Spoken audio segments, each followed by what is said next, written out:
Showtime! The Capital G show starts right now.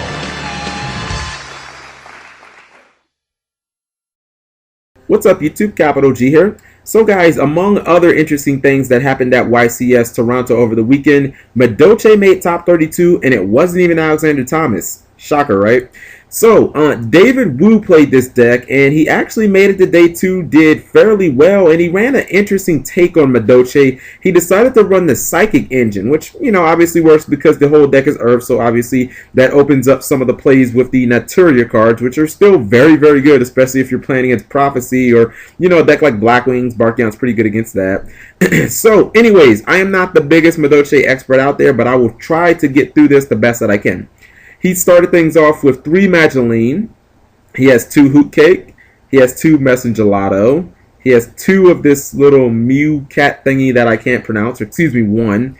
He has 1 Bapple, 2 Tour Guide from the Underworld, 2 Giant Rat, 2 Psychic Serene Witch. He plays Psychic Jumper, 2 Maxi, and 2 Trags.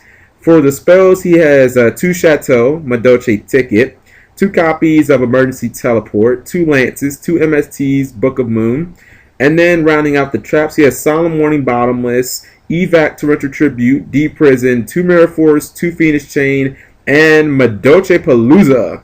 Alright, so he had a lot of balance in his spells and traps. In fact, the whole deck has a lot of balance. You know, 20 monsters and then 10 each for spells and traps. And this seems like one of those decks that seems to play defense fairly well, but he doesn't really rely on any one aspect. I mean, he's got Book of Moon. He plays all of the limited traps. He has Double Mirror Force and Phoenix Chain. This is starting to kind of be like the norm as far as, you know, slower paced decks. I like the fact that he ran the whole Psychic engine. You know, Psychic Jumper, obviously, because he can give you like a Giant Rat, and then he can like take your, you know, Abyss Gaios or like one of the good monsters. He said often at times he would summon Tour Guide, and he would hopefully, you know, make his opponent try and use Maxi or try and Valor that so that he wouldn't have to worry about them using those cards on a Hoot Cake. And I think that it was pretty smart of him to run Trigodia too. He said that he feared some of the faster-paced decks like Karakuri or Hieratic OTKing him, so he felt like running the track, he would have, you know, some defense against getting OTK'd. Obviously, if you combine that with Maxi, then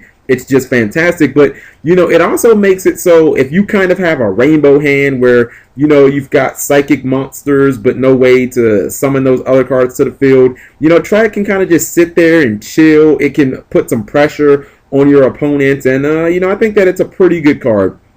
Now, he said he only ran 1 ticket because he felt like it's not on the same level as Factory or Black Whirlwind. You know, it gives you some legitimate answers, but his Madolche lineup isn't really that large, so, you know, it's not like he needs to be trying to search a whole bunch of Madolches every single turn.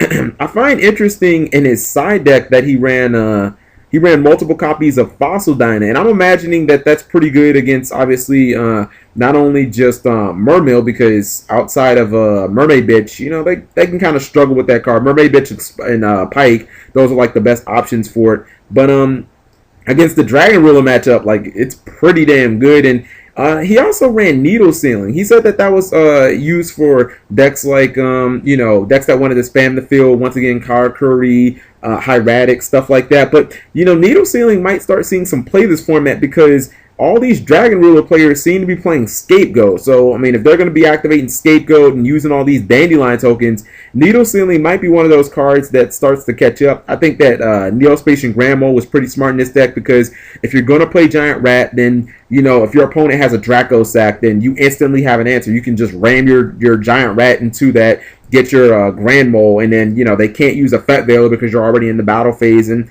I don't think anybody's playing Breakthrough Skill right now. They don't play Phoenix Chain, so it puts them in a pretty tight spot. Overall, you know, it's going to be kind of interesting to see where Madolches kind of fit in this format, to see if they can keep up with some of the other controlled decks like Blackwings. But, you know, I think that it was pretty smart for him to run the Psychic engine because, first off, it's an engine that people are unfamiliar with. Second, it gives you access to the Naturia cards, which, again, spellbooks are still a thing, so Beast is like a beast in that matchup, no pun intended. And Barkion is still good against trap-heavy decks, and I think that You know, I think that it's just an engine that it makes the deck more consistent. I would have probably liked to seen maybe like a Redox or two in here. Maybe he didn't feel like he had enough room or something like that. But I felt like a Redox probably would have benefited this deck. So let me know what you guys think. Again, it's good to see Madolche getting a little bit of shine. Thank you for watching as always, and take care. Subscribing makes life happy.